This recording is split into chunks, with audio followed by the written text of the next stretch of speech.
출애굽기 1장 6절에서부터 14절까지입니다. 우리가 성경을 볼 때 크게 두 가지 관점에서 봐야 합니다. 첫 번째는 어떻게 하나님께서 그의 백성들을 선택해서 그 백성들을 구원하시는가. 왜냐하면 성경은 구원의 역사입니다. 구원의 책, 택한 백성을 구원하는 역사. 그리고 또 한 가지는 어떤 과정을 통해서 예수님을 이 땅에 보내시는가. 또 예수님께서 오셔서 하신 일이 뭔가. 또 앞으로 하실 일이 또 뭔가.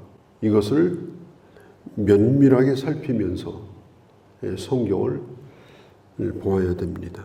이 출애굽기는 바로 하나님의 택한 백성을 구원하시는 구원의 책입니다. 애굽에서 탈출해가지고 시내 광야에서 율법을 받고 하나님을 예배하고 그 다음에 이제 가나안 땅에 들어가기 위해서 요단강가에 올 때까지 거기까지의 기록, 그 여행의 기록이 바로 출애굽기입니다. 그리고 이 출애굽기는 창세기의 연속입니다. 출애굽기의 전편이 바로 창세기예요. 그리고 창세기 50장이 끝나면서 바로 뒤를 이어가지고 연결되는 것이 출애굽기고, 또 출애굽기는 창세기와 레위기, 민수기, 신명기를 연결하는 그런 다리와 같은 역할을 하는 책이기도 합니다. 출애굽기 시작은 야곱과 함께 각 권속을 데리고 애굽에 도착한 이스라엘의 아들들의 이름이 이러하다. 그러니까 야곱이 가나안 땅에서 애굽으로 이주해 올 때 그 어떤 아들들이 거기 있었는가, 그게 여기 잘 나와 있습니다. 그런데 여기 요셉이 빠져 있어요. 왜냐하면 요셉은 이미 애굽에 도착해서 살고 있기 때문에 이름을 기록할 필요가 없었기 때문입니다. 그런데 그 70여 명의 야곱의 가족들이 창세기 12장 그리고 창세기 15장에 기록된 대로 아브라함으로부터 시작된 이스라엘의 역사, 그 다음에 아브라함의 아들인 이삭, 이삭의 아들인 야곱, 그리고 이주해 올 때 그 아들들의 이름이 지금 여기에 나와 있는 것입니다. 그러니까 창세기의 끝과 그리고 출애굽기의 시작 사이에는 약 400년의 기록이, 역사가 거기에 숨겨져 있는 겁니다. 그러니까 성경에는 이제 구체적으로 그걸 다 기록하고 있지 않습니다. 이스라엘 백성들이 어떻게 애굽에서 400년 동안 고생을 했는지, 긴 기간이죠. 한마디로 고통스러운 시간입니다. 요셉과 했던 잠깐 동안의 그 시간 외에는 그 나머지는 고통스러운 시간을 보냈는데, 그게 바로 오늘 이 본문의 말씀의 내용인 것입니다. 자, 야곱이 애굽으로 이주한 것은 요셉이 초청을 했기 때문에 그렇습니다. 그러니까 아브라함으로부터 시작되는 흔히 족장, 아브라함 또 이삭, 야곱, 이걸 족장이라고 그래요. 이 3대 족장으로부터 시작하고 또 12지파, 이 지파로 이어지는 이 기록이 창세기 끝에서부터 오늘 출애굽기 이 시작서부터 한 400년의 기록이고, 특별히 하늘의 별과 같이 바다의 모래알처럼 많아질 거라고 하는, 그게 어떻게 이루어졌는가 하는 걸 보여주는 거예요. 자, 가만히 한번 생각해 보세요. 야곱이 사랑하는 아들이 애굽으로 붙들려 갔어요. 노예가 됐습니다. 신분 상승이 될 수가 없는 거예요. 절대로 안 됩니다. 절망적이죠. 또 가나안 땅에 있는 나머지 야곱의 가족들은 그 한 가족들도 먹고 살기 힘든 거예요. 무슨 민족이 되고 나라가 되고 이런 걸 꿈도 꿀 수 없는 그런 가운데 그들이 있었습니다. 요셉도 그런 꿈을 꾸기도 어렵고 야곱의 가족도 그런 꿈을 꿀 수가 없는 그런 상황이었습니다. 이제 그렇게 하다가 하나님이 가나안 땅에서 야곱의 가족을 뽑아가지고 이제 큰 못자리판에다가 심어 놓습니다. 바로 이 애굽 땅이에요. 그리고 400년 동안 이제 거기서 기르시는 거예요. 그러니까 세상 사람들이 바라볼 때는, 그러니까 가나안 본토배기들이 볼 때는 어느 날 갑자기 가나안 땅에서 야곱의 가족들이 사라졌어요. 그리고 사람들은 기억도 안 해요. 그 사람들은 어디 갔을까? 그랬는데 엉뚱한 데 가가지고 생육하고 번성하는 거예요. 흉년이 들어가지고 그 땅을 떠났는데 그 기름진 땅인 애굽에서 그들을 하나님이 기르시고 있었던 겁니다. 이게 바로 이 하나님의 구원 역사고, 그리고 하나님의 주권입니다. 하나님의 열심입니다.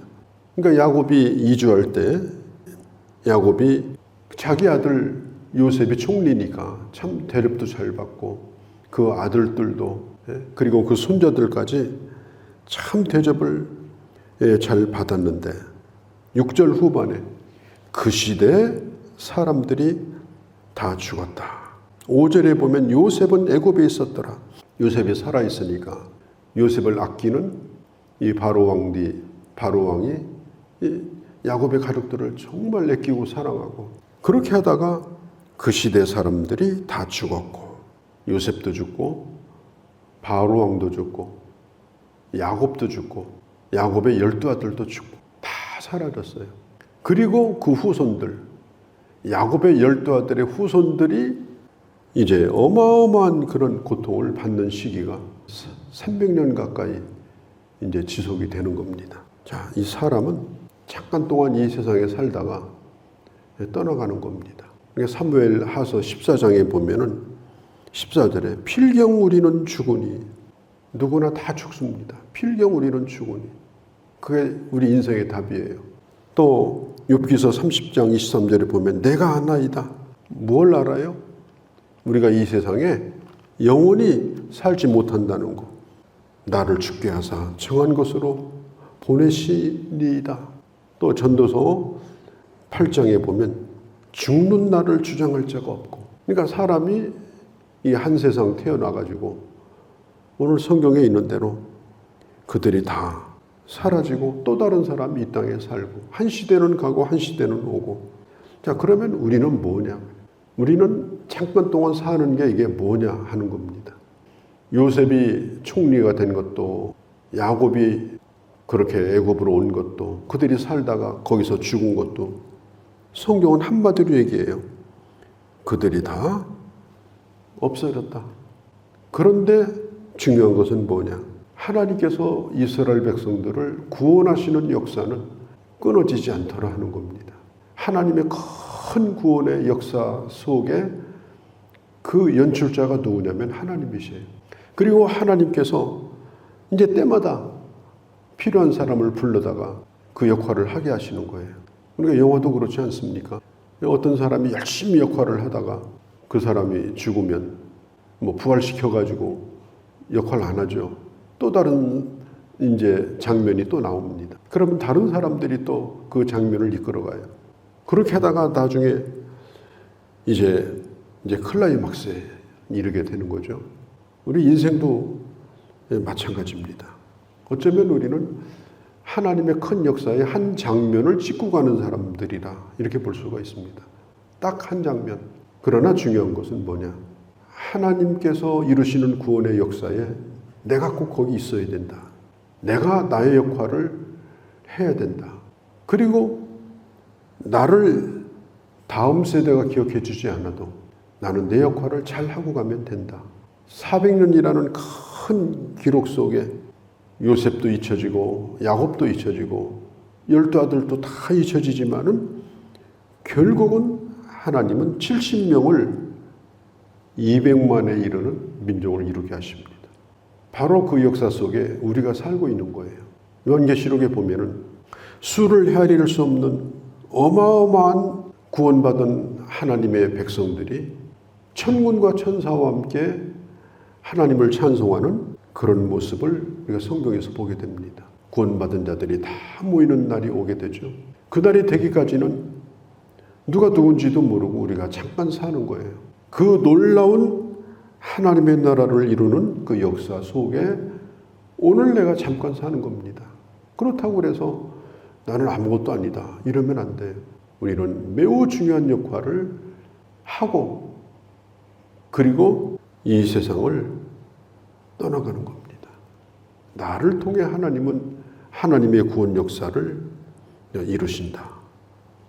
그리고 역사는 하나님의 나라, 이 클라이막스를 향해서 가고 있다. 요셉도 죽었고 그 다음에 다 죽었고 성경은 그래서 그걸 기록하고 있는 겁니다. 그러면 다 죽어서 끝났냐? 7절에 보면 이렇게 말합니다. 이스라엘 자손은 생육하고 불어나 번성하여 더욱 강하여 온 땅에 가득하게 되었더라. 놀라운 일이죠. 다 사라지고 죽었는데 그런데 끝난 것이 아니라 생육하고 불어나 번성하여 온 땅에 가득하게 되었더라. 바로 우리 이전 성경인 개정 성경 말고 바로 앞에 보던 우리 개역 성경에는 이 7절 말씀을 이렇게 번역을 했어요. 생육하고 중다하고 번식하고 창성하고 심히 강하여졌다. 여기 보면은 번성하고라고 번역을 했는데요. 이전 성경은 번식하고 이렇게 번역을 했어요. 그런데 이 번식한다는 히브리어로 쉐라츠라고 하는 이 말은요. 동물이 번식하는 것을 의미할 때 쓰는 단어입니다. 막 물고기가 번식하고 개구리가 번식하고 곤충이 번식하고 어마어마하잖아요. 그러니까 이스라엘 백성들이 70명이 애굽으로 와가지고 400년 동안 번식할 때는 이게 사람이 번식하듯 번식한 것이 아니라는 거예요. 그냥 무지무지하게 그냥 깜짝 놀랄 정도로 수가 불어난 거예요. 이것은 생물학적 번식이 아니라 기하급수적인 그런 하나님의 특별한 은총이었다. 그러니까 70명이 400년 만에 약 한 200만 이상이 된 겁니다. 놀라운 하나님의 은혜가 아닐 수가 없습니다. 그러니까 하나님이 이런 일을 이루시는 거예요. 그런데 이런 일을 이뤘던 그 전환점이 뭐냐? 두 가지예요. 요셉이 애굽으로 팔리는 고통스러운 거. 얼마나 고통스러웠습니까? 야곱도 고통스럽고 요셉도 고통스럽고 또 한 가지는 만일 가나안 땅에 흉년이 안 들었다면 가나안 땅을 안 떠났을 거예요. 거기서 그냥 살려고 했지. 그러면 이렇게 수가 불어나느냐? 불어나지 않아요. 그리고 그 땅에는 이미 원주민들이 다 살고 있었어요. 그러니까 정말 먹을 것이 없어가지고 그 몇십 명 되는 그 가족을 먹여 살릴 수가 없어서 할 수 없이 짐을 챙겨가지고 알지도 못하는 나라 또 어떻게 되는지도 모르는 그 아들을 만나겠다고 이 가는 이런 처지에 있는 그런 상황. 그게 없었다고 하면은 오늘 이 출애굽기가 있었겠느냐. 그러니까 하나님의 구원 역사는 고통스러운 가운데서 싹이 트고 그리고 더 급속하게 진행이 되더라. 하나님의 뜻은 그렇게 이루어지더라. 우리 눈에 보기에 뭐 조금 잘 되고 조금 요즘 뭐 돈 좀 벌고 요즘 조금 뭐 살만 나고 조금 그 조금이라는 건 아무것도 아닌 거예요, 사실은. 그건 그냥 자기 입만 즐거운 거죠. 하나님은 고통을 통해 위대한 일을 이루십니다. 그리고 내가 알지 못하는 큰 비밀이 그 가운데 있는 거예요. 여기 뒤에 보면은 이렇게 막 동물이 번식하다 번식을 하니까 그러니까 오늘 이 뒤에 보면 뭐라고 얘기를 하는가 하면 10절에 야 우리가 정신 차리자 지혜롭게 하자 이거 정신 안 차리면 우리 큰일 난다. 그러니까 갈등이 있어요. 노동력은 써먹어야 되겠고 또 히브리 민족이 강해지는 건 싫고 그래서 최대한도로 노동을 시키고 애 낳을 겨를도 없이 고통스럽게 만드는 거 그들이 썼던 정책이 그겁니다. 이 히브리 민족을 얼마나 괴롭혔는지 말할 수도 없는 거예요. 지금 저 이집트에 남아있는 많은 지금 유적 가운데 히브리 민족이 공사하는 데 참여했던 그런 건물들이 지금도 남아있는 겁니다. 그때 당시 힉소스 왕조라고 요셉을 알아주고 히브리 사람을 알아줬던 힉소스 왕조가 도와줬는데 그 뒤는 이제 투투모스라고 완전히 씨가 달라요. 같은 왕인데도 그 전 왕하고 틀려요. 그리고 그 왕조가 들어선 뒤로 히브리 민족은 일하는 기회가 된 겁니다. 그러니 사람이 살 수가 없잖아요. 이건 뭐 쉴 틈이 없는 거예요. 그냥 죽으라는 얘기예요. 그렇게 고통스러운 가운데 이제 견디면서 하나님 앞에 기도하기 시작하고, 이제 내일부터 보겠습니다만은 그때부터 하나님이 또 들으시는 거예요. 그리고 이제 하나님이 모세를 보내시는 겁니다. 요한복음 15장에 보면 이런 말씀이 있어요. 세상이 너희를 미워하는 것을 이상하게 생각하지 말라. 왜 세상이 너희를 미워하냐? 그것은 내가 너희를 사랑하기 때문이다. 교회가 부흥되고 하나님의 나라가 부흥되는 것을 세상이 좋아합니까? 그렇지 않습니다. 두려움을 느낍니다. 왜 자꾸 저렇게 저 사람들은 모이냐? 왜 저렇게 열심히 기도하냐? 저 교회 건물은 무슨 돈으로 지었냐? 이러면서요, 아주 좋지 않게 생각을 하고 공격적으로 변합니다. 그러나 그런 가운데서도 하나님의 나라는 계속해서 부흥되어져 가고, 그리고 자라나게 되어진다 하는 걸 오늘 성경이 가르쳐주고 있는 것입니다. 기도하시겠습니다. 거룩하신 우리 아버지 하나님, 오늘 이 출애굽기를 저희가 시작했습니다. 하나님의 거대한 구원의 역사, 이제부터 저희가 보고자 합니다. 우리도 그 역사의 부름을 받고 그 한 장면에 내가 쓰임을 받는 것에 대하여 조금도 아버지 하나님 아깝거나 부족하지 아니하고 충분히 우리 역할을 잘하고 하나님의 역사에 그 고리를 이어가는 그런 주의 자녀들이 다 되도록 아버지 저희들을 붙들어 주시고 사용하여 주시고, 또 출애굽기를 통해서 앞으로 받을 은혜 가운데 우리의 영의 눈이 띄어지면서 거대한 하나님의 구원의 역사를 볼 수 있는 그런 주의 자녀들이 되게 하여 주옵소서. 우리 주 예수님의 이름으로 기도하옵나이다. 아멘. 주 여호와는 광대하시도다. 그 거룩한 하나님 성에서 찬양할지